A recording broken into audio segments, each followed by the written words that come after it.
Optimal minimal. At this altitude, I can run flat out for a half mile before my hands start shaking. Can I ask you a personal question? Now would seem an appropriate time. What if I did the opposite? I'm a cybernetic organism, living tissue over a metal endoskeleton. Tim Ferriss Show.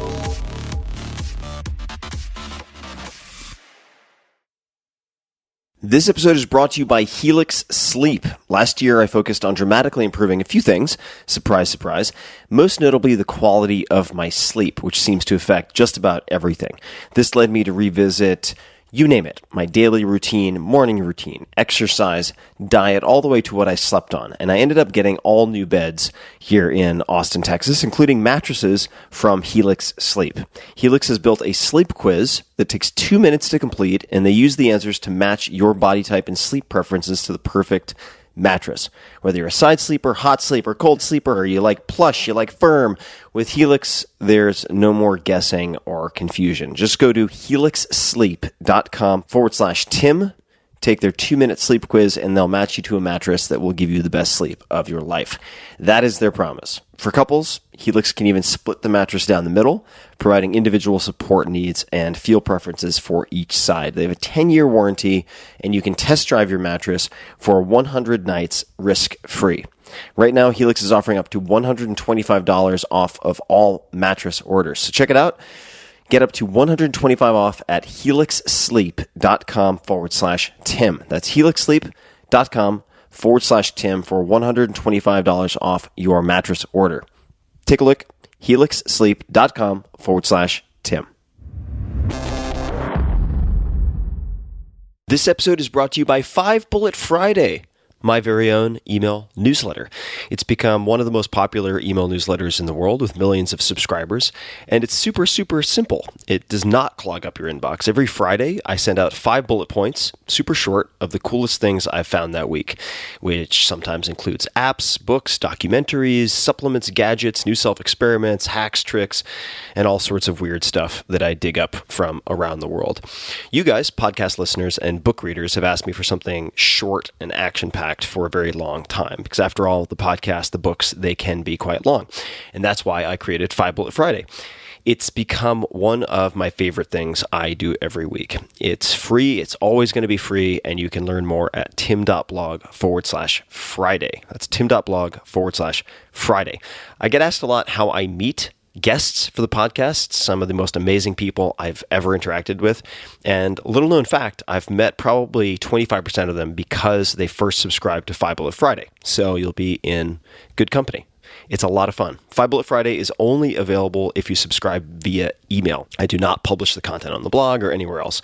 Also, if I'm doing small in-person meetups, offering early access to startups, beta testing, special deals, or anything else that's very limited, I share it first with 5 Bullet Friday subscribers. So check it out, tim.blog/Friday. If you listen to this podcast, it's very likely that you'd dig it a lot, and you can, of course, easily subscribe anytime. So easy peasy. Again, that's tim.blog/Friday. And thanks for checking it out, if the spirit moves you. This episode is brought to you by AG1, the daily foundational nutritional supplement that supports whole body health. I do get asked a lot what I would take if I could only take one supplement. And the true answer is invariably AG1. It simply covers a ton of bases. I usually drink it in the mornings and frequently take their travel packs with me on the road. So what is AG1? AG1 is a science-driven formulation of vitamins, probiotics, and whole food sourced nutrients. In a single scoop, AG1 gives you support for the brain, gut, and immune system. So take ownership of your health and try AG1 today. You will get a free 1-year supply of vitamin D and 5 free AG1 travel packs with your first subscription purchase. So learn more, check it out. Go to drinkag1.com/Tim. That's drinkag1, the number 1, drinkag1.com/Tim. Last time, drinkag1.com/Tim. Check it out. Hello, boys and girls, ladies and germs. This is Tim Ferriss, and welcome to another episode of The Tim Ferriss Show, where it is my privilege, pleasure, and obligation to deconstruct world-class performers of all different types. And my guest today was, in fact, I believe, the 10th ever guest on this podcast, and I had to have him back. He was so nice, we had to do it twice. Brian Koppelman, on Twitter at Brian Koppelman, BrianKoppelman, is a screenwriter, novelist, director, and producer. He is prolific. Prior to his hit show Billions, which he co-created and executive produced and co-wrote on spec, he was best known as the co-writer of Rounders and Ocean's 13, as well as the producer of The Illusionist and The Lucky Ones. He has directed films such as Solitary Man, starring Michael Douglas. Brian also hosts the very popular The Moment podcast. Brian, welcome back to the show. It's such a pleasure, Tim. Always so happy to talk to you, man. And you are also, I would consider, aside from being a friend, a mentor of sorts. I have sent drafts of various things to you for feedback, and you are a real master of your craft, and I appreciate your help when I need the help. And I recall, just as a quick personal anecdote, when I sent you a draft of one of my blog posts, I can't recall which blog post it was exactly, but you said, I will give you feedback because I believe you actually want feedback or something along those lines. It was the first one because, first of all, this is great, and it's something that I'm really eager to talk about, which is the importance of connection, but also how to expand your reach. Because, Tim, you asked me a question last night because, and I think I like to declare this kind of thing on a podcast. I mean, you and I are friends. Like we've been in touch for a long time, and we text and talk, and like we can lean on each other for stuff. And last night you said, hey, let's try to not just ramble, since the danger of having someone you're friends with on a podcast is it can ramble and suddenly just be for the two of you. So, but I was thinking about the last 10 years, because that was a great sort of prompt you gave me. You said, think about between 2010 and 2020. And one thing that occurred to me is it's super important to me to expand my world. And because that's the way that I learn and grow. But in order to expand my world, and you do the same thing, a key thing is to improve myself so that I have something to offer as I try to expand my world. So that by doing work on myself, by trying to grow, by trying to read more and learn more, I then am prepared to engage when I reach out to somebody I admire. So you might say I've been a mentor of sorts to you. Obviously, even though you're younger than I am, you've been a mentor to me in various areas too. And part of that is because each of us are trying in whatever way to do the work on our own so that when we meet again, we're meeting as versions of ourselves that are in a place of momentum, not inertia. Now, sometimes you're in a place of inertia, and if you've built real relationships, you can then go to somebody and say, hey, I'm stuck. Help me figure out why I'm stuck. Help me figure out how to move forward. But that, for me, I've realized that can't be the only place that I'm in. And the reason that I've come to know that is, as you have, I've spent years feeling stuck at various points in my life, and so tried to find ways to unstick myself, expand my world so that I can have helpers to help me unstick myself. And when you sent me, it was your first of these new blog posts, and you'd sent a note, I think, to a few of your friends saying, I think it was single ply. It might have been where in your life are you still using correct. Single ply? That's correct. It was. And it was, you said, I'm doing this new thing where I'm going to start blogging more in a certain way. And you were like, would you be willing to give me notes? And I remember where I was. I was actually heading to the airport and in LA, coming back to New York. And I knew you were coming to me as a professional, that you were a professional. And I would define that as somebody who just, whether you're making money on it or not, didn't matter. That's not what I mean by professional. And this, I'm using more Seth Godin's definition of it, which is, you were taking this work seriously. You were trying to communicate for other people something, you were trying on the page to figure out your strongly held belief and then to share that with other people. And I could tell what you wanted was a gut check. Am I communicating cleanly enough? Am I entertaining enough to get the message across? And when I receive something like that from a fellow professional, it's an honor, man. You feel like, what a joy to be able to, because then, I knew I would give you feedback. I knew you would be able to throw out the stuff that didn't apply, but I knew you'd be able to because I gave you some harsh notes. I was like, you can cut this section. An amateur, or even someone who gets paid to do this work, but who isn't in a professional mindset, defaults to, instead of hearing the notes they asked for as from a peer or a mentor or someone trying to help, they make that note as though it came from the teacher who hated them the most, or the parent who they could never please, and so they react emotionally instead of from a place of professionalism and quality check. And so, yes, I was in the middle. I mean, I was so busy when you sent me that thing, meaning I was on a trip that was a 24-hour trip to California. We were in the middle of making the show. I was had gone out there for a specific to do Bill Simmons's 3 podcasts in 2 days with Bill while still writing Billions. And you sent me that thing, and I thought, oh, well, this is really a valuable thing to do, because Tim is actually in the middle of trying to grow, right? You said, I'm trying to reshape the way I think about my posts. And I was like, well, this is great. I'm so fucking proud and happy for Tim. And I know this is the key. I know my efforts won't be wasted. I know if I dig into this as though I wrote the piece, Tim is going to react to it in kind. And that is exactly what I'm talking about expanding your world and growing.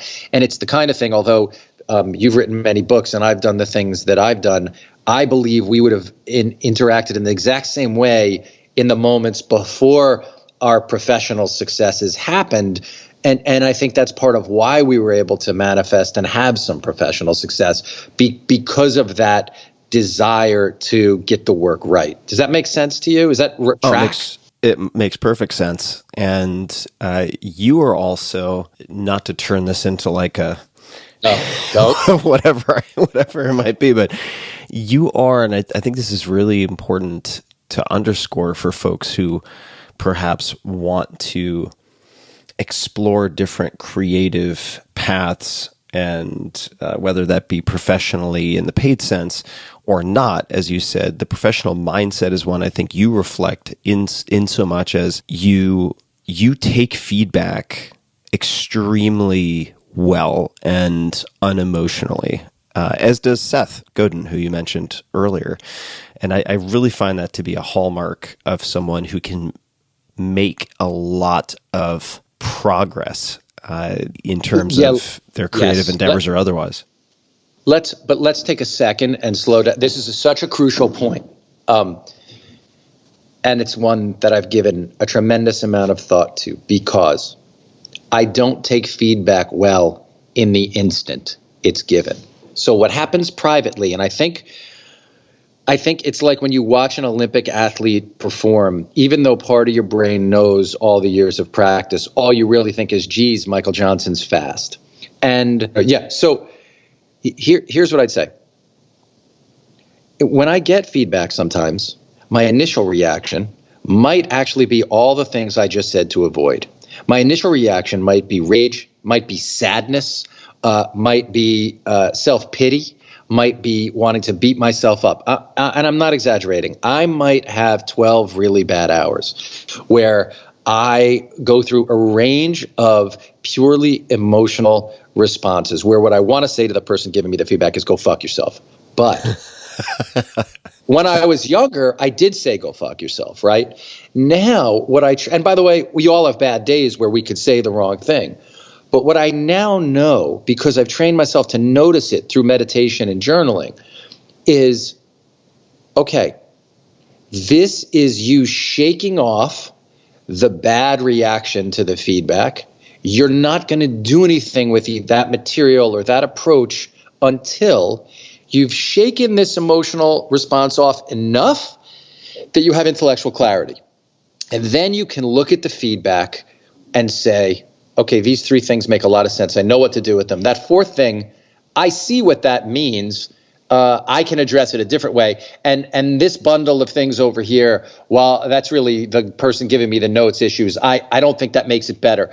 But until I can get to that place, I won't even deal with it. So like we went through this process, and I'll talk about this more later with COVID and went to leave New York City, you and I had 3 or 4 conversations, and I had to get to a place where I could take my emotional response out to get to my pure intellectual response. And that process, the more one can learn to accelerate the process, so that if I've had this experience, someone will call me, someone I know, and they'll say, will you look at this cut of something I've just shot? Or will you look at this thing I've just written? Or will you listen to this song? Because, you know, I made records for a long time as a producer and A&R person, right? And they will want feedback. And so the thing I said to you, I now have learned to say to somebody, describe the kind of feedback you want.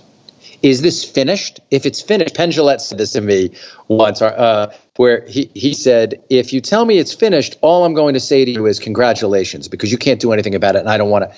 And this is important, right? But I'll say to someone, is it finished? If they say, right?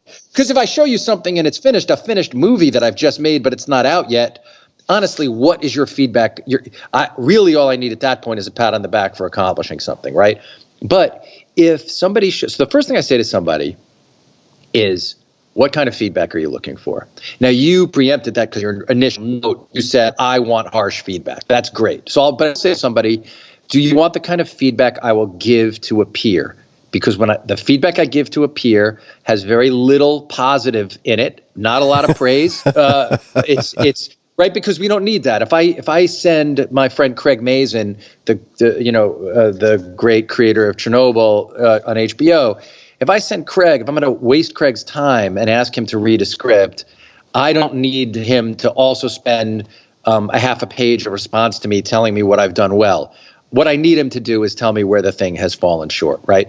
So I will say that to somebody. Are you prepared for that? If you are, I will give you those notes, but you have to be willing to do something with them. So before you ask for feedback, you have to get yourself in a mindset that is open to taking action based on the feedback. This is in any area of life, except if your partner asks you if they look good. If they ask you if the sweater fits them well, they are not asking for this kind of feedback. So I just want to be clear about that. That is an entirely different feedback loop that you have to figure out for yourself. But because the answer can wildly vary, the response. But this is one of the keys, I think, to becoming successful in any area of the arts, but I would expand it to in any area of business. How you ask for feedback and how you respond to that feedback when it's given. That's something I've spent a lot of time thinking about, and it's something that I think all of us should think about, because it's an incredible shortcut to growth. Because if you take the feedback the right way, you don't only improve the thing you're working on, then you improve the next 5 things you're working on, because that feedback has led you to understand how to iterate the next thing. Makes perfect sense to me. And I want to jump back to a few things you mentioned and then ask a follow-up question. You mentioned meditation and journaling. We don't have to go into great depth with that because we spoke about it in our first conversation on this podcast, but transcendental meditation and morning pages, a la Julia Cameron, are both arrows in your quiver. I want to talk about the initial response to feedback. So if you have these, say, up to 12 hours of rage, denial, sadness, whatever it might be, in the moment, if someone delivers that feedback to you, not in writing, but verbally or on the phone, are you responding like the ice skater in the Olympics who falls down and just steps back up and has a huge shit-eating grin on your face, and you sort of play nice until you get off the phone? Is there something you say to get off of the phone so you can buy yourself time and a clean exit so you can experience your emotions? That's a great thing to think about, because what that really is a great aspiration, right? And it's important to keep that aspiration in mind. Now, I have a creative partner, David Levine, and so when I think we're going to have a call with somebody who's going to give us feedback, and I'm concerned that my emotions are too engaged, sometimes I will say to David, hey, man, I think you should do most of the talking on this phone call because I can feel myself amped up. So part of that is taking stock of look, A lot of success in interpersonal relationships involves understanding your own complicity in how the engagement is going to turn out. So a lot of it's growing up is learning to shift the responsibility from the other to the self. That doesn't mean, oh, I'm responsible for my own success. What it means is instead of saying that dick treated me poorly and it made me feel a certain way, before the interaction, I try to prepare myself so that I'm going to react in the right way in the moment, because I've learned to know myself probably through the meditation, journaling, also honestly through the relationship I have with my wife. We celebrate our 29th anniversary in 2 days, and she's also a writer and filmmaker, and we talk about this stuff all the time and we're very good at being honest with one another. And so Amy will, as the Brits, she's not British, but as the Brits say, she'll pick me up on that stuff and to help teach me. But I can be a total asshole if I'm not ahead of time prepared to have those conversations. I often say, people who listen to my podcast they're listening to the most understanding version of me, the me trying to be that ice skater, where I'm so outwardly directed on being there to listen to the other person. I'm incredibly patient. I'm fully engaged in their journey. I've taken myself out of it. And I try really hard to be that person in all the interactions that I have. But as you know, that hour that you're doing this, you're able to manifest it. It's really hard to manifest it at the end of a long day when you failed during the day, because we all fail during our day sometimes, when you've had to manage 4 flame-ups on set that happen for a variety of reasons, a director that for me in my life making our show, there could be an issue with a director, a cut. I could have given notes on a cut. The editor could have done what I wanted. I got the cut back. I made 4 different mistakes. The cut's taken a step backwards, not a step forwards. And then I have a notes call at 7:00 at night. And I've had a day where I've felt like I've been in the ring with Mike Tyson, and someone says the wrong thing. And I could absolutely tell somebody I respect, value, I could absolutely, in the way that I take their note, make them feel shitty and ruin their night. And I've really worked hard not to do that. But you know what? I will say one thing I've learned is if I do that, if someone gives me feedback and I think it's stupid, let's say someone gives me feedback, it's actually a bad note, because it's a note that I know won't help, and I know why, and it's something I've thought of before. And Dave and I have gone down that road. And if I do react by saying just a curt, nah, that's not going to work, which is, by the way, the worst I'll be. I never would call someone. I would never actively insult somebody. But as you know, we pick up on when someone's condescending. And so let's say I'm, and this is something I think few of us do, and we should do much more frequently. Let's say I am a little bit of a dick, and I'm like, nah, that's not going to work. Nope, sorry. 10 minutes later, I'll fucking pick up the phone and I'll call and I'll go, listen, I reacted. I know how I reacted. And I know that probably made you feel bad. Sorry that I reacted that way. I've had a weird day today, and I'm going to take those notes and think about them. And tomorrow I'll respond. And I am so willing to own my behavior. And that's something that I've learned too. Again, I want to be super clear because I don't want to paint myself worse than I am. I'm really close to the guy that I am on the podcast. And I'm, as I say, I would never insult anybody. But I've become much more aware that, again, we all have a responsibility, if we can, to protect the feelings of those that we're interacting with.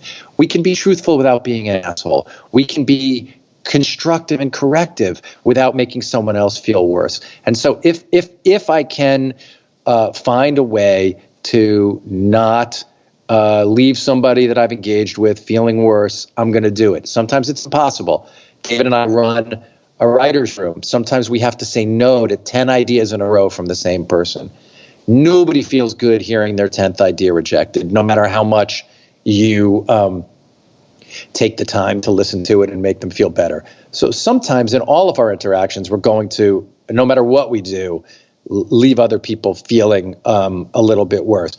But where you can fix that, it's incredibly worth it to fix it. Yeah, that's something that I've tried to work on a lot in the last handful of years since I've definitely thrown some Molotov cocktails unnecessarily into the mix. I remember a few years ago, I was doing my first handful of experiments with extended fasting, and I realized after the fact that if you're doing a long fast, on day 2 is not when you should be sending a lot of very nuanced emails. And as one of my employees put it at the time, he woke up and checked his inbox and said, "Holy shit, you guys are throwing haymakers." And that took a lot of cleanup. But the cleanup, you're not always going to be your best self. So you do, it behooves one, at least it behooves me, to become a practitioner of the art of cleanup. I wanted to ask you about being stuck. You mentioned that you've been stuck many times in your life. Could you tell a story of one time when you were stuck and sure. How you got to the other side? Absolutely, man. There are a few of them in various different ways.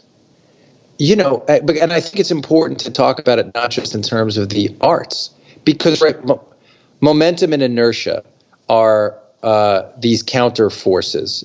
You could probably define the terms better than I could in terms of what they exactly mean. Also, everyone can just Google it on your phone. But I can even look at it in terms of so certainly in terms of writing. Like, I've been stuck and spent a lot of my life stuck before I became somebody who did this stuff for a living. But, Tim, 2 months ago I was 250 pounds, and and today I'm 230. Now 230 for 6 feet is still too big, but I can't tell you the difference between being 250 and 230 in terms of the ability to move around and also the momentum of moving in the correct direction. And I was so stuck at where I was, and it was an awful feedback loop, because at 250 you can't sleep well. So you can't sleep well, so your discipline is less, so you have a headache all the time.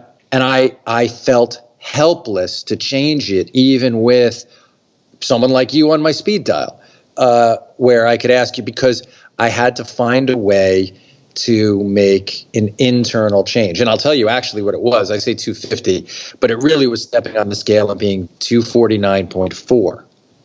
And I hadn't stepped on the scale in a while intentionally, because when you're someone who wrestles with weight, you kind of instinctively avoid the scale sometimes. But I was journaling, and in my journal, I remember writing about not sleeping well, knowing that I probably had sleep apnea from being too fat. I'm someone who loves playing sports. I'm an exercise fiend, like sports in particular. I wasn't playing sports because my knees and ankles hurt too much because I was so big. And I was like, you have to get on the scale. And I got on the scale, and I saw that I was 249.4. And I just sat down on the edge of my bed. I just said, Brian, if you go over 250, there's a real chance you're going to be one of these assholes who hits 300 pounds. And the thought of that, and even that's an artificial line, the 250, the thought of it, Tim, was so painful to me. And the picturing myself at 300 pounds, and right around that time, so about a year and a half ago, I lost a lifelong friend to opioid addiction, a late in life opioid addiction. This is someone who's like a brother to me. David and I dedicated the first episode of last season's Billions to this person. His name's Dennis Shields. And Dennis was someone who had never had a drink, and then in his 40s went for back surgery, became addicted to opioids, and was dead by 50. And his daughter had posted right around when I got on the scale, like within a day, his daughter had posted something about missing her dad. And I looked at the picture and it was a picture of Dennis. And I looked at the picture of Dennis, and I read Tyler's post. Tyler's the daughter, who's like a niece to me, and I read Tyler's post. And then I thought about my kids. And then I thought about the fact that I was 249.4.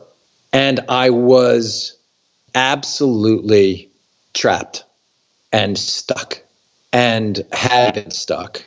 And I just right then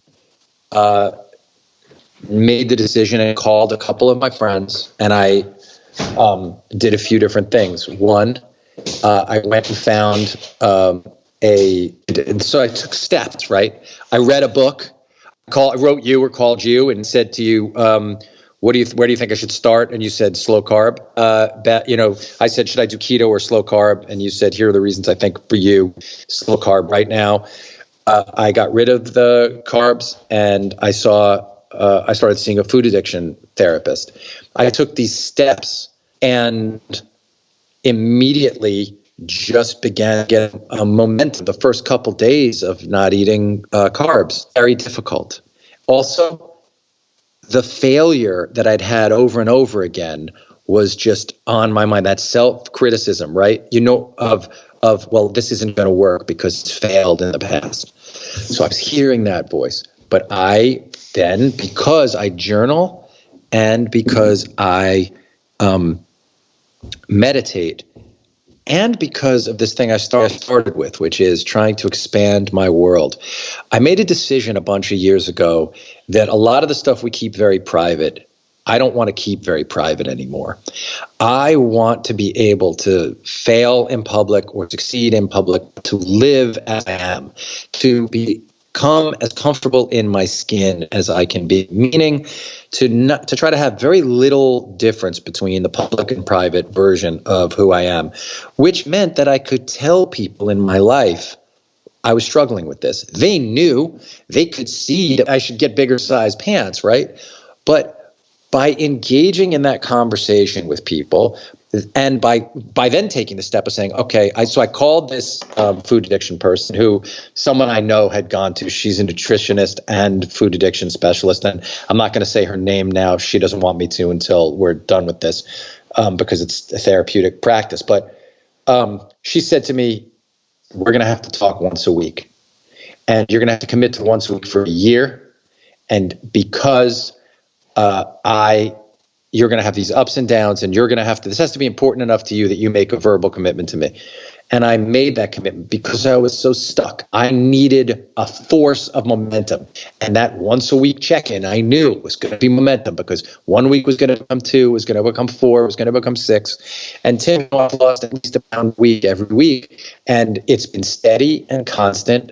And more than that, I feel better about myself. So I now have this momentum in that area where I was stuck for honestly a year and a half. I was stuck at just gaining weight, knowing it, going to bed, disliking myself. Now, that feeling, which you can get, I had that feeling when I was a blocked writer. I've had that feeling at various times in my life where I would go to bed at night knowing things I had hoped to accomplish that day I didn't accomplish. And in fact, not only didn't I accomplish them, but I went backwards. As soon as I really started dealing with the food, meaning tracking every single thing, I take a picture of every single thing that I eat now. Literally, if I take a bite of one slice of an orange, I take a picture of it, and I record it, and I share it with the person that I see.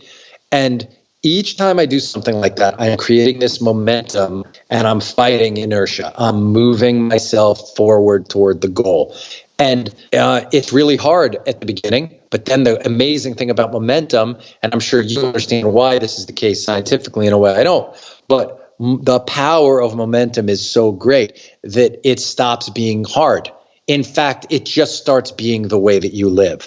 And that's what I found with journaling, and that's what I found with meditation, and that's what we find when we start exercising, and that's what I find when I start eating better. I would love to ask you about I have so many follow-up questions. This is this is fertile territory. First of all, I'm extremely sorry about your friend and the opiate addiction and premature death.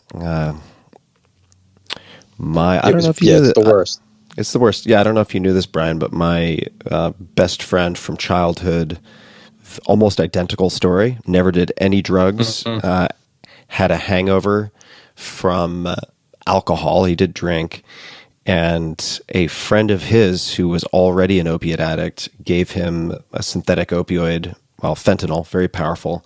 Yes. And he said, this will help with your headache. Took a nap, never woke up. And that was just a few years ago. And my aunt also died of Percocet and alcohol about a year and a half ago.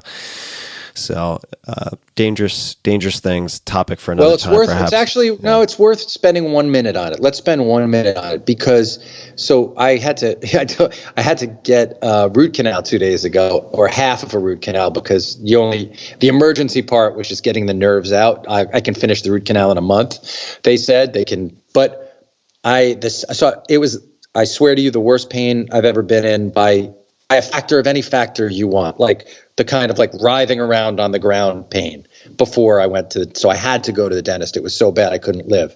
It was really that bad. But the first thing I said so I found this dentist, I texted with him, and the first thing I said is, I don't want Vicodin and I don't want Percocet. I need to be out of this pain without taking either of those things. And the reason is, and I've taken those things, I'm not, some people have the gene for it. My gene is for addiction to pizza and donuts. I don't have gene for addiction to opioids, but I still don't want to fuck with those things. I want to find a way to deal with this without it. I'll have a drink. I have no issues in that area, but I think those substances are so powerful in ways we don't understand that some percentage of the population they're just built to be addicted to them. And those things should be prescribed unbelievably rarely, and they're still prescribed way too frequently. After the root canal, the doctor gave me a prescription for Tylenol 3, which is Tylenol with codeine. It's far, far less powerful than the synthetic opioids. I took one Tylenol 3 and I threw the bottle out. And that there were 12 pills. My friend Dennis, really and truly, we would go to dinner, and he was like a state champ wrestler in high school. We would go to dinner our whole lives. He would order 4 ginger ales. Everyone else would be drinking. He'd have 4 ginger ales. And he was not a drug or alcohol guy. He really didn't drink. And then the opioids started, and there was nothing anybody could do. He was dead in 2 years. So that stuff is so powerful. And I miss the guy every fucking day of my life. So it's never a mistake to tell people to be careful with opioids. Yeah, you should be very, very careful. You don't know also in advance what your molecular kryptonite is going to be. So you may say, I've never been addicted to anything. And I know a lot of people have become addicts starting with that type of overconfidence. That's also why I'm so involved with, say, opioid dependence studies at places like Johns Hopkins and looking at psychedelic compounds for treatment of addiction. But I want to talk about your check-ins. We've been talking about creating positive momentum in behavioral change. What is the nature of the weekly check-in? What is the format? What does that look like? It was until this, it was an in-person check-in. I would go like a therapy session, right? So I would go to her office. So even if I was now this all created an import to it, right? Because this is also very useful, I think. It is amazing how much more time you have than you think you do. Time's finite. It's this is not a cliche, right? It's the most valuable thing that we have. But one of the things is I committed that I was going to go in person to see this therapist once a week. So that might mean being at a rehearsal on set in Brooklyn, getting in the car, being driven to the city, going to the therapist in Manhattan, spending 45 minutes talking about, I'll tell you what we're talking about the food that I ate that week, what I was feeling like around eating the food, what in the beginning, what it felt like not to eat the things that I was dependent on, right? For me, not eating sugar and flour, because that's her sort of insight is that sugar and flour are for people who are food addicts in a certain way, that sugar and flour are these real triggers. So eliminating sugar and flour completely from my diet, that's a huge change. And so figuring out how that felt. So that's part of the check-in is, all right, were you angry this week, or did you feel deprived? When did you feel deprived? Did you want to eat something wrong? And then also, Tim, getting the volume of food also under control, because as you know, one starts with the idea, like I loved in the slow carb thing, your initial one pager, and then once someone buys into that, it's like, well, okay, but now let me just give you a few more ways that we ought to be thinking about this. So it's the same kind of thing. It's like, right? No, but that's really important, right? Because what you're doing is it's all about momentum, Tim. It's like, okay, you do these 5 things, you're going to actually improve. This is going to be better. Now, if I've now gotten you engaged, let me tell you how to really amp this up. And so she did the same thing, right? It was, let's eliminate flour and sugar. And then we did 3 weeks of that, and it was great. And then she said, well, now we have to talk about volume. And I was like, wait, you're changing the rules on me. What do you mean volume? And she said, well, I mean, you know, right? She's like, well, you know. You hit a gallon tub of almonds yesterday. Let's talk about that. So we got to talk about volume now. I mean, so then it's like, yeah, listen, maybe the right amount of steak is 6 ounces, not 12 ounces. And I'm like, well, what do you mean? A New York strip steak is 16. If I'm eating 12, it's a win. But the process of that conversation and of changing a core belief, right? A core belief I had, all right, we'll get granular because everyone cares about this food thing. And I'll expose myself because that's part of the thing. So I immediately was like, okay, if I'm not having flour or sugar, so no ketchup. By the way, eliminating ketchup's a huge thing, and I highly advise people to eliminate ketchup if they want to lose weight, because you will just eat less. But I would get turkey burger for lunch, right? So I said, well, if I'm not getting a turkey burger, let's say, I'm going to get 2 turkey patties. And I really couldn't, with a salad, like a big salad and 2 turkey patties. And I swear to you, Tim, I couldn't believe that I could just eat 1 turkey patty. I was like, that seems ridiculous, like 1 turkey patty for lunch. And she said, okay, well, what if you try it tomorrow? And just see if this belief, if you're certain that you're going to be so hungry, order 2 turkey burgers, save 1 for later or the next day, put it in the fridge, have 1, and see how you are an hour later. And it changed. And I'll tell you, I had certain core beliefs about the amount of food I had to eat. And of course, it turned out not to be true. Now, turkey burger dogma. And I'm loath to even talk about this because I know, like an alcoholic, I could backslide at any moment. I will say that I've been in this quarantine now for 3 weeks, and I've been eating perfectly. And I'm so glad that I started this 10 weeks ago, because I know if I hadn't, the momentum the other way would be, I would be pounding like peanut butter and jelly sandwiches, and I would be figuring out ways to get pizza, and I would be obsessed with food during this. And instead, I've been able to just be completely responsible about it, which means my mindset is able to be calm, which means I'm able to go to bed at night feeling like I don't have to hate myself. And going to bed at night feeling like you don't have to hate yourself is the greatest gift you can give to yourself. And so the ways to do that are like contributing, like, you know them. We've talked about them before, but they're all valid, right? It's like finding a way to do for others, being responsible for your own behavior so that you're not a dick to other people, and not letting yourself down on your core values. And so this is, for me, is a huge area that I'm able to handle in that way. And I'm really grateful that I found this person who's been helping me, and that I'm in my journaling and meditation, I wasn't able to hide from myself, to get full circle.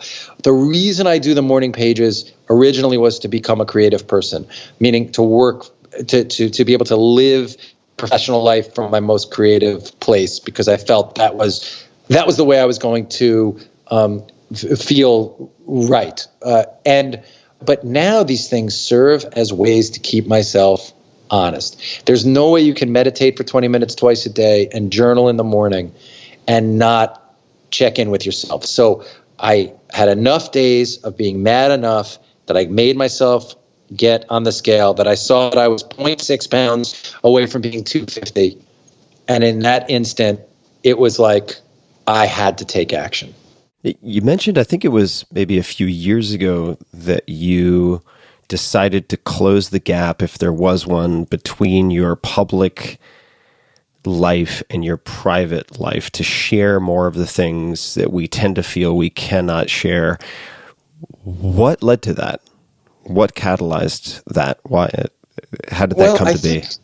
I think it has to do with, well, one, it has to do with the podcast, and then being on so many podcasts, right? It has to do with wanting to connect as deeply as I can when I'm connecting with people. And I would prefer that if someone knows me, they know who I really am. Now, there are certain things, it's harder and harder. Like, there's a fine line between putting on Instagram the nice car you might be driving.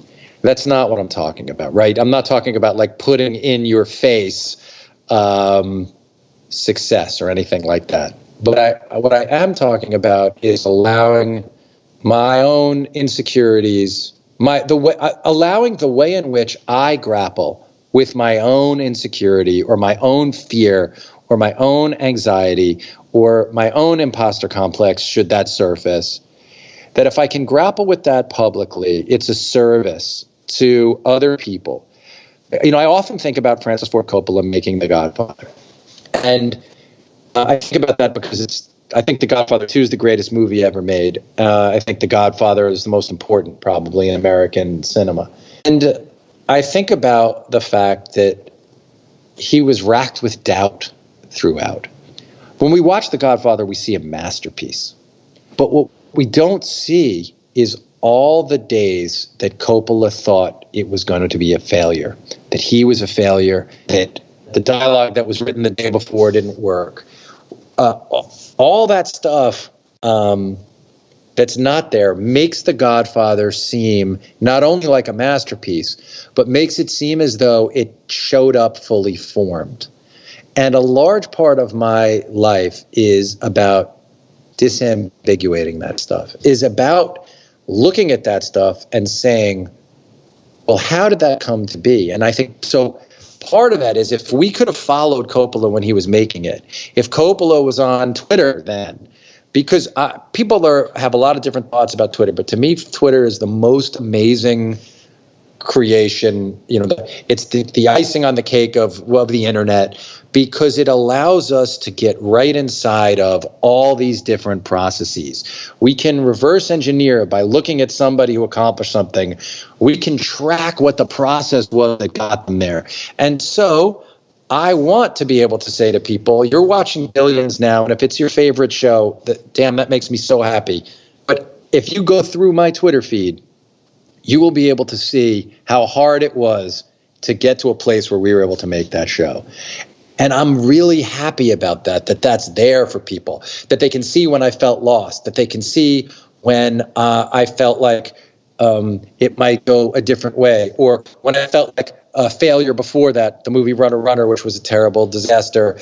When that movie bombed, how I felt. They can look at the vines that I did, where I was making these 6-second vines, 60 million loops on those things, Tim. And because I was talking to people about the creative process and giving themselves permission, and I was really talking to myself about that.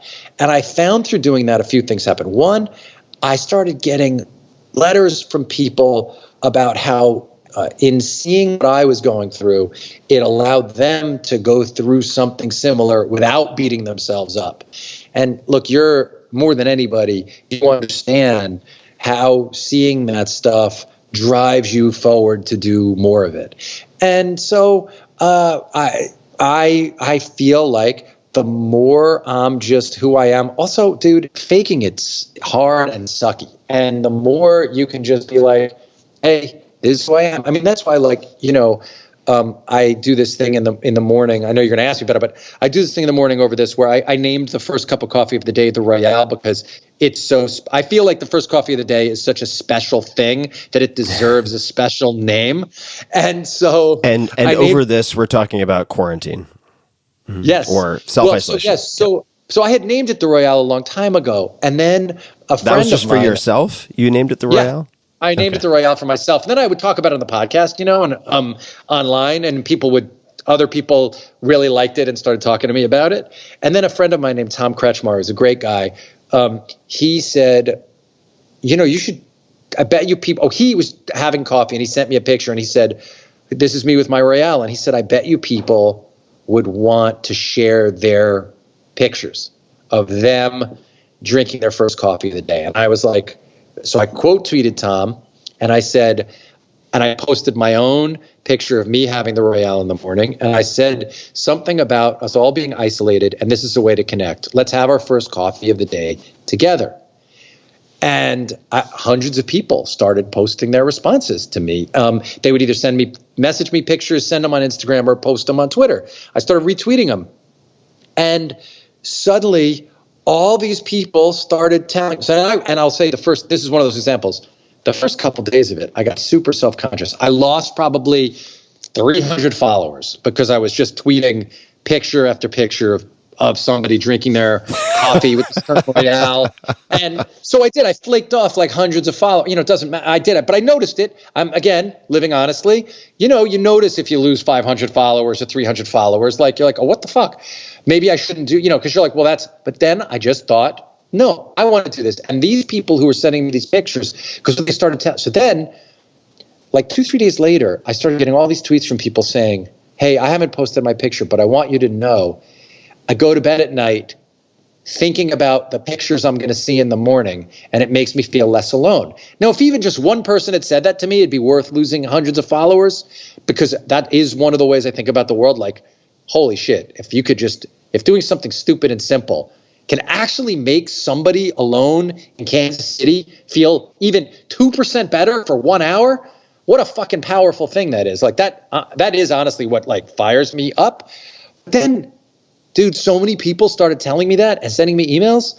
So I just decided, if I lose 10,000 followers, but the 100,000 people who are there are getting something out of it, I'm doing it. And then someone else said, hey, you should make a mug. Someone actually designed it. So this is one of those things. I had nothing to do with it. Someone on Twitter said there should be a mug with your face on it that says the Royale, that we can have our coffee and then give it to your favorite charity. And I tweeted like, well, that sounds fun. And then some other dude goes, how's this design? And he just designed it and sent it to me. And so then I made the mugs, and you can get a mug at theroyalebk.com. Just the Royale, TheRoyale BK.com, and all proceeds go to my favorite charity, which is the Food Bank in New York, which is the food bank that feeds every food pantry in the city. And for a long time, what I would do is when I would go to dinner in New York, because going out to dinner is expensive, I would try, whenever I could, to kind of give the same amount to the food bank. And it's a great charity. I love them. I've spent time with them. I know that they're the real deal. And so now all these people have ordered these mugs, and it's become, so that's one of those things where I named it the Royale because to me it was special. I talked about it, someone else responded. And then through this openness, as you've experienced many times with your stuff, but through this openness, suddenly I had nothing to do with it. My community of people came up with the idea to share the mugs, to share our pictures, came up with the idea that I should have a mug, and then came up with the design of the mug. And that's, for me, the reward of this idea of trying to live without being self-conscious, just trying to live as close to who you are in public. It also allows you to create real relationships with people online. Again, thinking about between 2010 and 2020, the things that have changed the most, and this idea of trying to expand my world, by talking about my enthusiasms, by talking about what I care about, people from those worlds have reached out to me, so that when I was a kid, man, I was such a big NBA fan that it was like, the most important thing to me. And now I have many friends who are like running NBA teams or on NBA teams. And that all happened just from doing the work that I do, being on Twitter, talking about it, connecting in a real way with people. And I think one tangible thing, and this is going to sound crazy, and this is true, is everyone makes fun of or not everyone, that's not true. It's kind of hip in some communities to make fun of people on Twitter who have blue check marks. But I do think if in your area of the world, if within whatever you do, you can find a way to make a goal for yourself to be somebody that Twitter verifies, it's one of the biggest value adds that you can have in the world. It may not be fair, but we have to accept that it's real. So I'm willing to say it's not fair, but it is a gigantic advantage. It enables you to surf Twitter in the way that the best board and lessons from the best surfer would give you, because it immediately allows people of note to notice you. And so even though that's a weird kind of goal to have, I actually think it's worth having it as a goal. Let's talk about, so I want to mention a few things. One, behind the scenes, and that is it's a story from my own experience with you and in observing you, and that is you have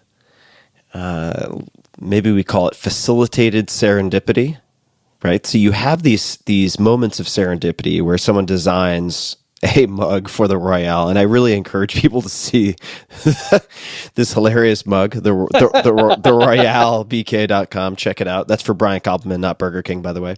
And so people should just check that out. But that was facilitated by you. Does that make sense? Like there was a lot of serendipity, but and I can't remember who first used this phrase, but the surface area upon which luck could stick was increased by certain actions you took. Similarly, with Billions and possibly other projects that you've worked on, you've been very proactive about reaching out to people you might want to get to know. And even before that, thinking about how you might, say, integrate them, like Jocko Willink, for instance, Deontay Wilder. And you're very proactive in using your craft as a vehicle for expanding your circle of friends and your circle of influences, right? So people who can... For 100%. 100%. And let me say, I'm so glad you brought this up. So Jocko, right? So this is a great sort of example of this. You write your first book, because we didn't talk about this on any of the podcasts. So you wrote your first book, and you were writing your second book. And I read the first book, and I loved it. I just thought you were, it was just so smartly written, and that your worldview was so fascinating. And I remember I wasn't in a particularly hot time in my career. We could both figure out what year it was. It was a long time ago now. It was, yeah. Well, when did you write the second book? When did you write the second book? I would have been writing in 2008, probably last part of 2008, 2009, was published in 2010. So the first book was 4 Hour Work Week. Okay. That came out 2007. And then 4 Hour Body came out in 2010. So this is before Body came out. So I wrote you a letter to somehow, and I knew, in the book you made it clear it was hard to reach you, and this is something that I always have done. So I was like, this guy, I think maybe there's a movie or a TV show in his life, but more than that, I thought, I want to meet this guy, and I think that we would have a kinship of some sort. And so I wrote you a letter, and I don't remember what it said. I could probably find it, but I wrote you a note. And I said, hey, I'd love to talk. Or I wrote it to your assistant. And the thing you gave, you had a virtual assistant or whatever. I wrote to wherever that was. And I didn't just write a note because I get, as you do every day, can I take you to coffee? I did not write a can I take you to coffee note, because a can I take you to coffee note is useless. I wrote you a note that was sort of like, here's who I am. Here's what I do. Here's what I got out of what you did. I think maybe there's something in this in movies. And if it's not that story, there's something. And we set up a call and we got on the phone, and then you came through New York right as you finished the book and the second book, and we went and had lunch together with Dave. And so then you and I had a correspondence and like friendship that began then before you had a podcast, before I had a podcast. We had connected. I wrote you. I wrote a note that was, I thought about the note that I wrote, right? That's another thing. I didn't just write you, hey, let's have coffee. I thought about, well, I read this guy's book. I think we'd have a kinship. I'm going to write a note that might express that so that when he reads the note, he too might think there's some value in this. Not in a transactional way strictly, just like, oh, this might be an interesting person to meet. So then we met. then years later, when we had this idea to have Jocko on the show, it wasn't that you and I just had that one meeting. We then stayed in touch, checked in with each other, hung out in different places, became friends. When I was interested in having Jocko on the show, I called you or wrote you, and I was like, hey, dude, I want to invite Jocko on the show. Will you connect us? You connected us to Jocko. You connected me with Jocko. Then I got to know Jocko a little bit. Jocko comes on the show, and this was huge. So this is the precursor, and I want to point this out about momentum. Right around that time, I had also, through Twitter, met someone who invited me to, I don't want to give away the event, an event that involved athletic endeavor. And it was 3 months away, and I was worried that I was in such bad shape. And I sat there on the set talking to Jocko, because Jocko was there, right? Jocko, one of the foremost authorities on a certain kind of physical fitness. And I explained to Jocko what I was going to have to do. And Jocko said, you should start doing these exercises, and you should do this kind of cardio. And so even though I was 250 and horrible, from that day, Tim, I've done exercise 4 to 5 days a week and haven't stopped. From the day I stood with you and Jocko on set outside that boxing ring, like I started doing those exercises because I'd picked Jocko Willink's brain, and I decided if I'm going to bother Jocko to tell me these things, I'm going to do them. And that's another part of what you're talking about, the serendipity. So it wasn't serendipity, but I definitely put that stuff in motion, but I didn't put it in motion so that Jocko Willink would give me an exercise plan. You know the what I long mean? con. But, for sure. Right. But when I was standing there with Jocko Willink, I was then going to say to him, hey, dude, look, I know I'm a fat fuck and I'm never going to do your thing. I'm never going to be you, but I have to go do this thing in 3 months. What would you suggest? And he looked at me and similarly to what I said to you, he's like, all right, you really want me to tell you? And he's like, 'cause I remember that conversation very clearly. Yeah. Yeah. Right. Yeah. He right did there. say effectively the same thing that you said to me in reviewing the blog Which post. is you're going to do. He's like, do you really want feedback? Like, you're going to do this? Yeah. Yeah. If you really want me to tell you what to do, I'll fucking tell you. But, and I will say, I then have checked in with him at various times.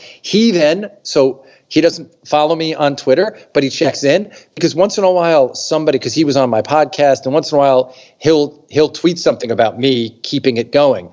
And so like a month ago or 2 months ago, I was home and I really didn't want to go work out. And I was like whining. I said, okay, this is what I mean about living who I really am. I just really wasn't in the mood. And I just put on Twitter like, oh, I've had a shit day. I'm tired as fuck. I don't want to go exercise.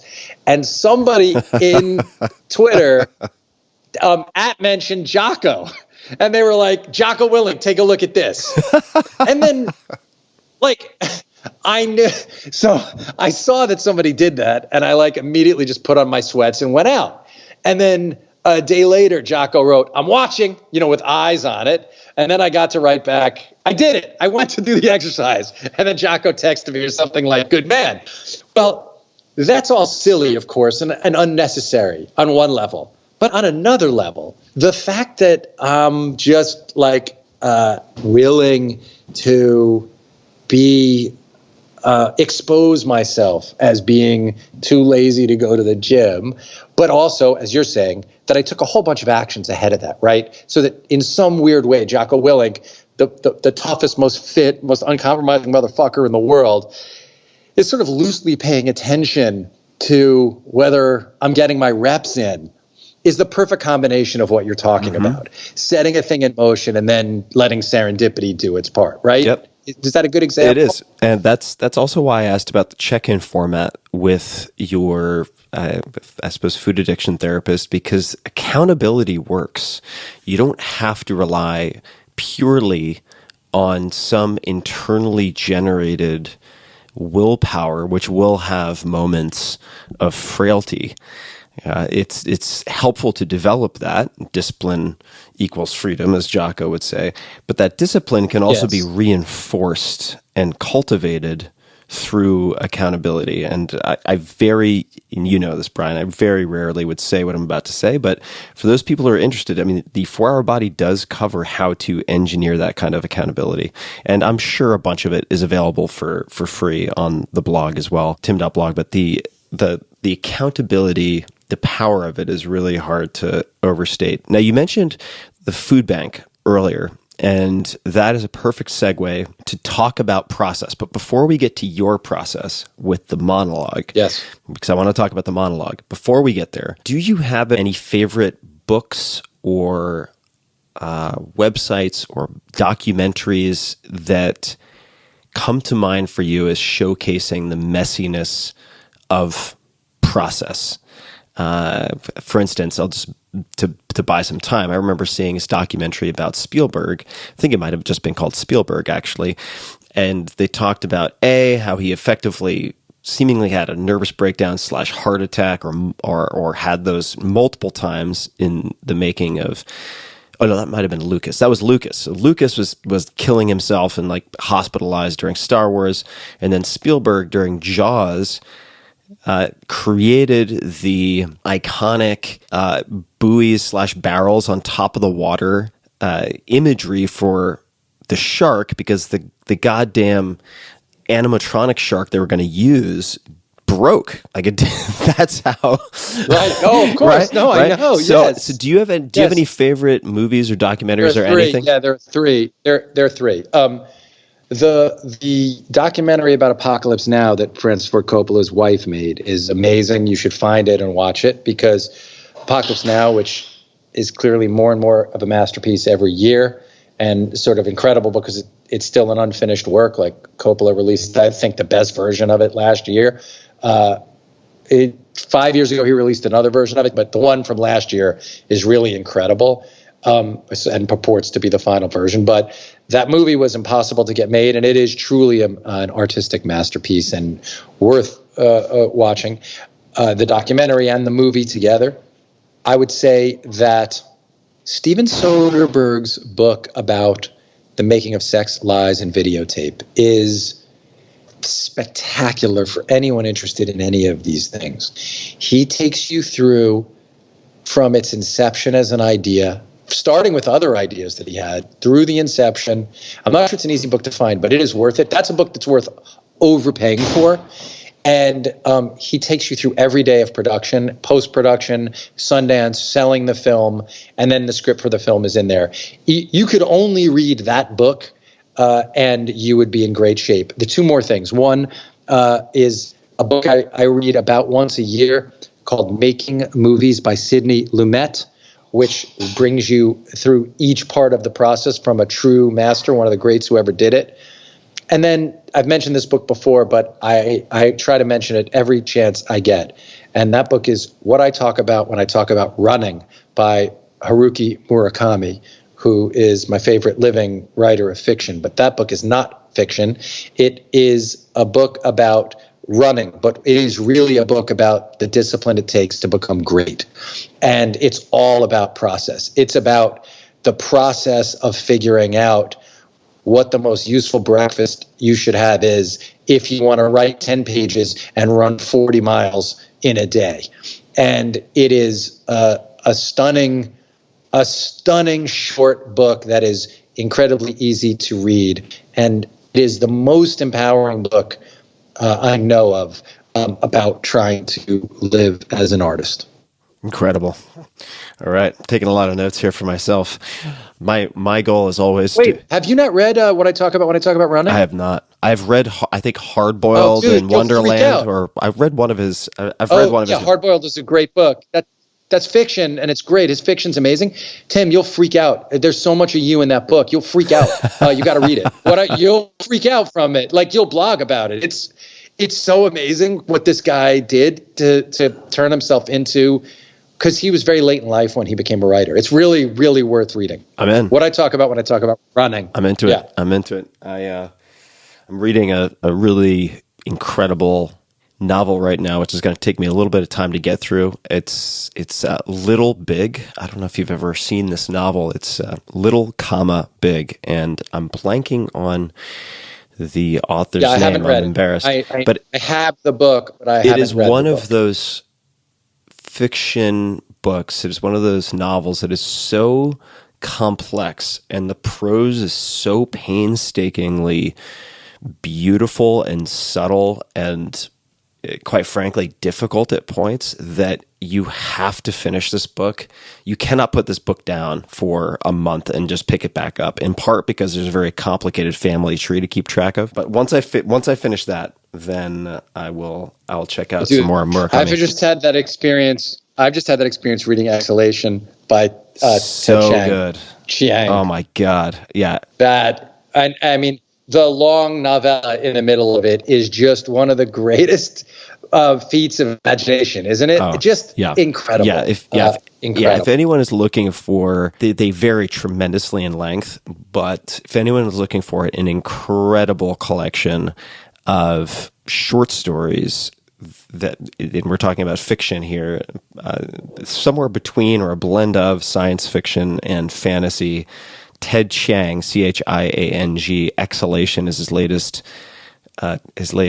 collection, is just incredible. And for those of you who may have seen Arrival, the movie, which is one of my favorite movies the last many years, in part because the hero is a linguist who studies this very this sort of orthography-based alien language that ends up relating to the nature of time itself. That was based on one of his short stories in his previous collection. So that is a top recommendation. So let's talk about a personal example of process. And tell us about the monologue, which is fucking amazing. I just watched it this morning because it just came out. I mean, it was just put up. But could you just walk us through the origins and the process? Yeah. I'd love to, because it's sort of a perfect encapsulation of all this stuff, and also something that would have been impossible 10 years ago. In 2010, the whole confluence of events would have been impossible, and also it wasn't the way the business even worked, where people were willing to sort of do this, right? I mean, Vincent is doing, so what we're talking about, sorry, let me set the table here, is that Vincent D'Onofrio, one of the world's great actors, I mean, that's like literally one of the greatest actors of our lifetime. Vincent D'Onofrio, during the coronavirus quarantine isolation time, has started posting monologues of himself reading some Shakespeare and some old classic plays, just little 2.5-minute bursts. And he's just doing it to give people something to amuse themselves, to feel connection, and probably to do his work. Like this is the work that he was born to do, and he loves doing it. But the other day, and this was right when I was having this terrible tooth pain, which it matters because when you're doing the work that really matters to you, everything recedes, including pain. So Vincent and I are not close friends or anything like that. We know each other professionally. We've always liked each other. We've always wanted to work together, but have never quite been able to have it come together. And he messaged me and he said, hey, I want to do something for the food bank. What I want to do is I'm going to ask 3 writers to write me a short monologue. I'm going to perform the monologue and encourage people to give to the food bank. I'm going to put the monologue up on Twitter. And the thing we haven't talked about, Tim, and part of the thing we talked about it on the first podcast, so people should go back to it, is I really was a blocked writer for a very long time. And most of my life until I was 30 was filled with the disappointment of not being able to complete a creative assignment, not believing I really had it in me to pull something like that off. And so Vincent was like, I would love to have this monologue from you like in a day, if I could, if you're up for it. So I instantly wrote him back and said, yes, I'll do it. And I will tell you that I had no panic. I had no panic because of everything we're talking about, this idea of process, this idea of being willing to live as openly as I can. Because suddenly a word popped into my head, because you asked about process. So a word popped into my head. The word was reputation. The word popped into my head because I was thinking about Vincent. I was thinking about the way an actor can have a reputation as being a perfectionist or as being difficult. I was thinking about all of our reputations online, because I knew I was writing this for Twitter, right? I knew what I was writing this for. It had to be a contained 2.5 minutes that, if you knew nothing going in, would be compelling. I knew Vincent would crush it. I had to do something that would turn Vincent on artistically, and that would have some kind of throw, power, weight to it that would make you want to keep watching.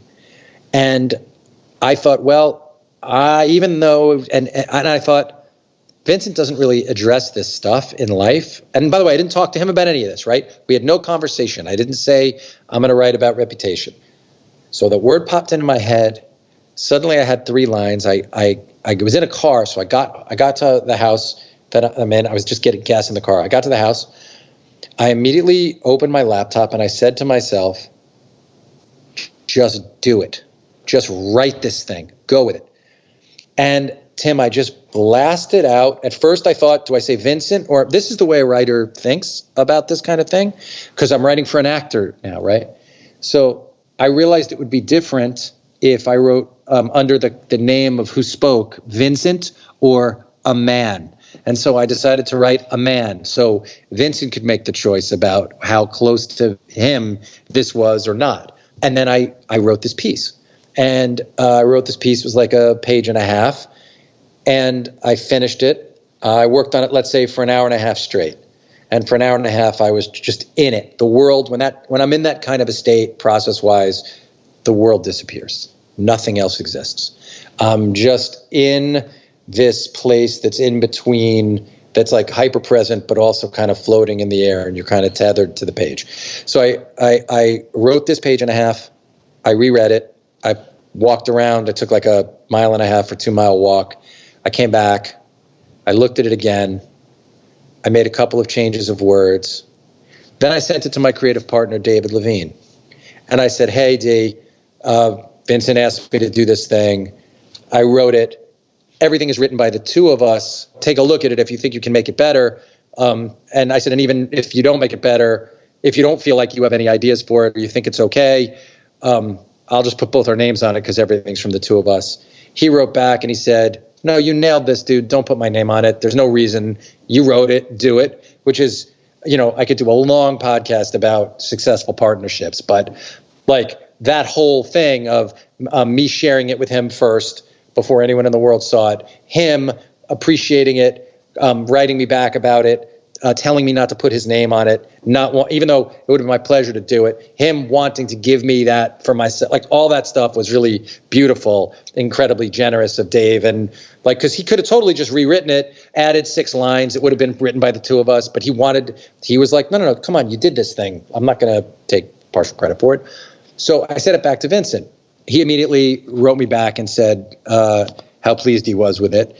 But then he said, hey, but I think this won't fit in the 2. We only have 220 because I don't want to put it on YouTube. I want it on Twitter, and I'm limited by 220. Can you cut it? If you can't, do you want me to try to figure out how to cut it? So this is one of those notes things, right? I really liked what I'd written. I really thought it could work. Now he's saying, will you cut it?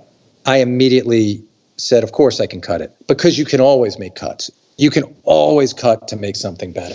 So then I started cutting it, but I'll tell you what else I did. I wrote 2 additional monologues that night. So I cut down the monologue, sent it back to Vincent, and then I thought, I want to give this guy real choice. So then I wrote 2 more monologues. I spent 4 hours, knowing that in all likelihood they would be for nothing, right? They're not going to be for billions because they're very specific things for Vincent D'Onofrio. But as a professional, I wanted to give, once I decided I was in this with Vincent, I wanted to give him the option to, like, hey man, I don't want you. So I wrote him 2 more monologues. But by the time, and I sent them, by the time I'd sent them, he had recorded the version of the real thing that he was going to post. He sent it to me. He's like, I'm really happy with this. Do you like it? I loved it. And I said, I can't wait for you to post it. This seems great. So it was an amazing process, but here's the thing. There's nothing professional about it on one level. Vincent's not getting paid. I'm not getting paid. I'm someone who's under contract to Showtime. I make shows for Showtime or CBS only. Vincent's on his show on Stars or on Epix, I think, is the godfather of Harlem. Vincent's in his movies years ago. There's no way that this could have come together. But because we're both on social media, we're both put ourselves out there, we were able to do this thing.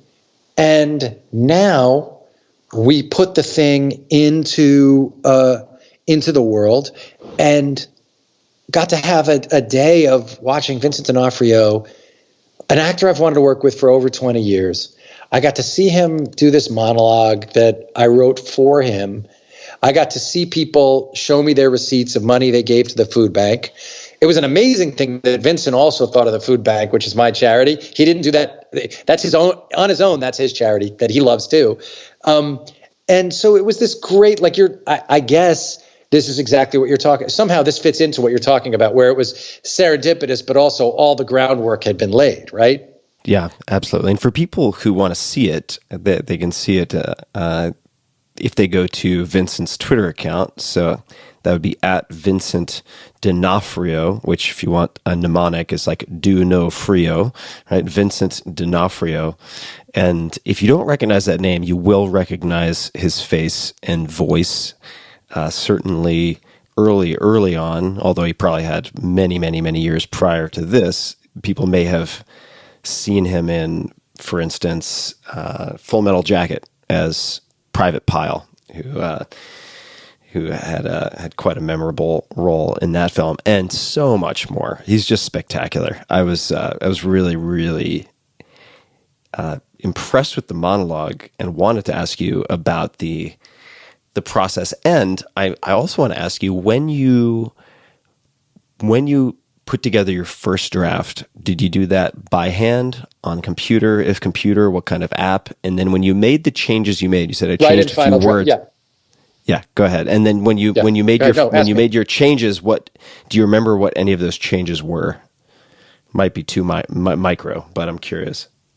So final draft is how you drafted it. Yes. Final draft. I go to final. Yes, I opened final draft. Well, and in fact, someone yesterday asked me if I would post it. I want to let it live this way for a week or so, meaning let Vincent's interpretation of it be the thing that's out there in the world. But then next week, I'll probably put up on my blog like the script itself, so you can see what it looks like when someone writes a monologue for an actor.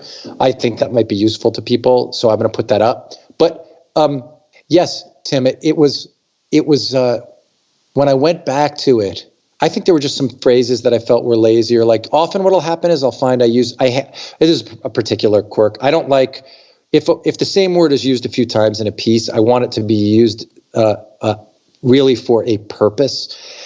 I don't like how it sounds if a word is repeated without there being a real clear reason for it to be repeated. So often I'll go through and just try to spot where I've sort of fallen into cliche or repeated myself. And so I probably went through and cut some of that stuff. And then often when I go through something a second time, I'll be able to find where the breaks in it are, where the natural moments. So like in it, when Vincent kind of interrupts himself, it's written that way. You'll see when I do it, when I post it.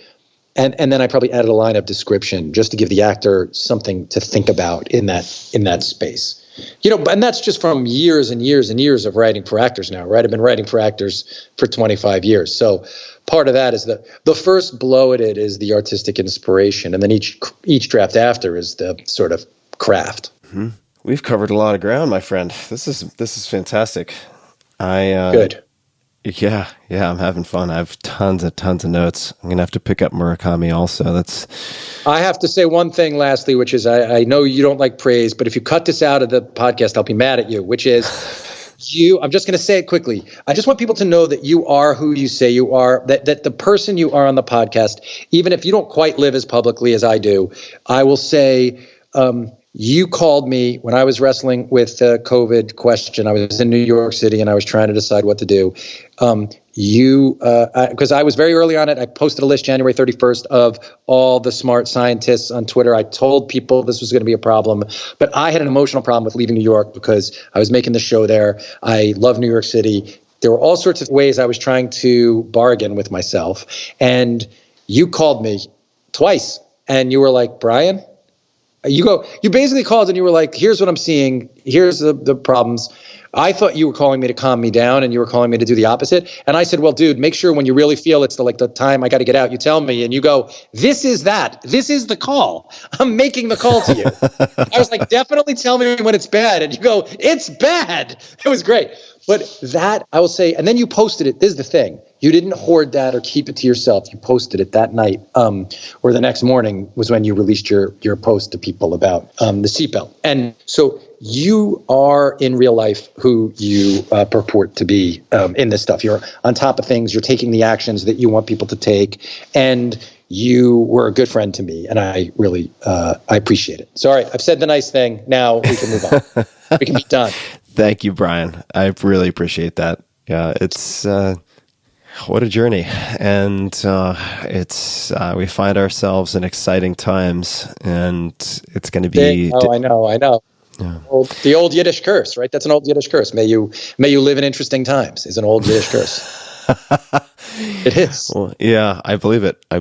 And so let's, Tim. I thank you so much for this. You know, I love talking to you, and somehow talking on a podcast, you do get to very deep and real and directed stuff. So this was very valuable to me. I did have to go see the dentist 3 days ago, so my quarantine was broken. So I may reach out to you to help fix me up if I somehow caught it. So I will do my best to not lie to you. So I will. Thank you. Yes, I will not improvise. So I will fully explain the limits, sort of parameters past which I'm deep in the ignorance pool. But happy to help anytime. Yes, but you can reach out to. Here's the thing: if I really am in that state, I will ask you to reach out to Peter Attia for me, and you will do it. I will. I am happy to help my friends. So, all right. Thanks, dude. All right, Brian. Awesome to hear your voice. People can find you at Brian Koppelman on Twitter, The Moment Podcast. Anything else you'd like to mention? Of course, the RoyaleBK.com. Yes. I want to see people drinking their coffee in the morning. Let's have coffee together. The Royale, and go to the RoyaleBK.com. The money goes straight to the food bank. Awesome. And for everybody listening, you can find links to everything we've talked about, the docs, the books, the this, the that, and the other thing in the show notes, as per usual, at tim.blog/podcast. And thank you for tuning in. Thank you, Brian. Bye, Tim. Great talking to you. Hey guys, this is Tim again. Just a few more things before you take off. Number one, this is 5 Bullet Friday. Do you want to get a short email from me? Would you enjoy getting a short email from me every Friday that provides a little morsel of fun before the weekend? And 5 Bullet Friday is a very short email where I share the coolest things I've found or that I've been pondering over the week. That could include favorite new albums that I've discovered. It could include gizmos and gadgets and all sorts of weird shit that I've somehow dug up in the world of the esoteric as I do. It could include favorite articles that I've read and that I've shared with my close friends, for instance. And it's very short. It's just a little tiny bite of goodness before you head off for the weekend. So if you want to receive that, check it out. Just go to 4hourworkweek.com. That's 4hourworkweek.com, all spelled out, and just drop in your email and you will get the very next one. And if you sign up, I hope you enjoy it. This episode is brought to you by 5 Bullet Friday, my very own email newsletter. It's become one of the most popular email newsletters in the world with millions of subscribers, and it's super, super simple. It does not clog up your inbox. Every Friday, I send out 5 bullet points, super short, of the coolest things I've found that week, which sometimes includes apps, books, documentaries, supplements, gadgets, new self-experiments, hacks, tricks, and all sorts of weird stuff that I dig up from around the world. You guys, podcast listeners and book readers, have asked me for something short and action-packed for a very long time, because after all, the podcast, the books, they can be quite long. And that's why I created 5 Bullet Friday. It's become one of my favorite things I do every week. It's free, it's always going to be free, and you can learn more at tim.blog/Friday. That's tim.blog/Friday. I get asked a lot how I meet guests for the podcast, some of the most amazing people I've ever interacted with. And little known fact, I've met probably 25% of them because they first subscribed to 5 Bullet Friday. So you'll be in good company. It's a lot of fun. 5 Bullet Friday is only available if you subscribe via email. I do not publish the content on the blog or anywhere else. Also, if I'm doing small in-person meetups, offering early access to startups, beta testing, special deals, or anything else that's very limited, I share it first with 5 Bullet Friday subscribers. So check it out, tim.blog/Friday. If you listen to this podcast, it's very likely that you'd dig it a lot, and you can, of course, easily subscribe anytime. So easy peasy. Again, that's tim.blog/Friday, and thanks for checking it out, if the spirit moves you. This episode is brought to you by Helix Sleep. Last year, I focused on dramatically improving a few things, surprise, surprise, most notably the quality of my sleep, which seems to affect just about everything. This led me to revisit, you name it, my daily routine, morning routine, exercise, diet, all the way to what I slept on. And I ended up getting all new beds here in Austin, Texas, including mattresses from Helix Sleep. Helix has built a sleep quiz that takes 2 minutes to complete, and they use the answers to match your body type and sleep preferences to the perfect mattress. Whether you're a side sleeper, hot sleeper, cold sleeper, or you like plush, you like firm, with Helix, there's no more guessing or confusion. Just go to helixsleep.com/Tim, take their 2-minute sleep quiz, and they'll match you to a mattress that will give you the best sleep of your life. That is their promise. For couples, Helix can even split the mattress down the middle, providing individual support needs and feel preferences for each side. They have a 10-year warranty, and you can test drive your mattress for 100 nights risk-free. Right now, Helix is offering up to $125 off of all mattress orders. So check it out. Get up to $125 off at helixsleep.com/Tim. That's helixsleep.com/Tim for $125 off your mattress order. Take a look, helixsleep.com/Tim.